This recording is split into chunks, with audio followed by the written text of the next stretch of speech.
കോട്ടയത്ത് ഹോട്ടൽ മുറിയിൽ വെച്ച് യുവതിയെ പീഡിപ്പിക്കാൻ ശ്രമിച്ച കേസിൽ നാവികസേന ഉദ്യോഗസ്ഥനും മുൻ മിസ്റ്റർ ഇന്ത്യയുമായ മുരളീകുമാർ ഇപ്പോൾ പോലീസ് കസ്റ്റഡിയിലാണ്. ഫേസ്ബുക്കിലൂടെ പരിചയപ്പെട്ട യുവതിയെ ഹോട്ടൽ മുറിയിൽ വെച്ച് പീഡിപ്പിക്കാൻ ശ്രമിക്കവേ രക്തസ്രാവം ഉണ്ടാവുകയും ബോധരഹിതയാവുകയുമായിരുന്നു. തുടർന്ന് മുരളീകുമാർ തന്നെ യുവതിയെ ആശുപത്രിയിൽ പ്രവേശിപ്പിച്ചു.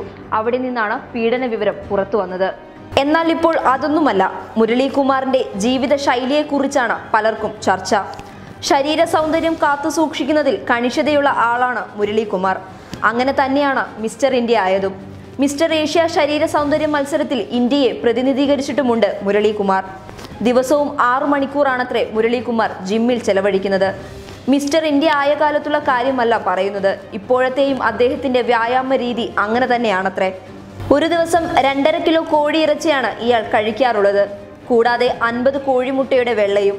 ഇതെല്ലാം തന്റെ ദിനചര്യയുടെ ഭാഗമാണെന്നാണ് മുരളീകുമാർ പോലീസിനോട് പറഞ്ഞിട്ടുള്ളത്. നാവികസേന ഉദ്യോഗസ്ഥനാണ് മുരളീകുമാർ. കുടുംബവുമൊത്ത് മുംബൈയിലായിരുന്നു താമസം. ഇതിനിടെയാണ് കോട്ടയം സ്വദേശിനിയായ യുവതിയെ ഫേസ്ബുക്ക് വഴി പരിചയപ്പെടുന്നത്. ആ പരിചയമാണ് ഇപ്പോൾ ഇത്രയും പ്രശ്നങ്ങൾക്ക് വഴിവെച്ചത്. മുംബൈയിൽ നിന്ന് കോട്ടയത്തെത്തിയ മുരളീകുമാർ തന്നെ ഭക്ഷണം കഴിക്കുന്നതിനായി ഹോട്ടലിലേക്ക് ക്ഷണിച്ചു എന്നാണ് യുവതിയുടെ മൊഴി.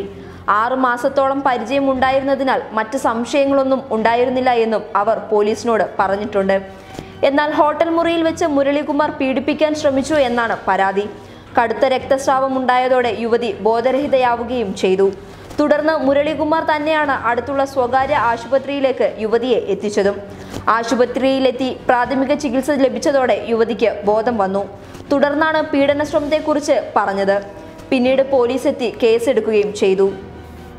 എന്നാൽ ബലാത്സംഗ ശ്രമം എന്ന ആരോപണം മുരളീകുമാർ നിഷേധിക്കുകയാണ്.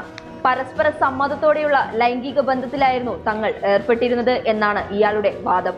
ഇതിനിടെയാണ് രക്തസ്രാവം ഉണ്ടായത്. News desk public Kerala.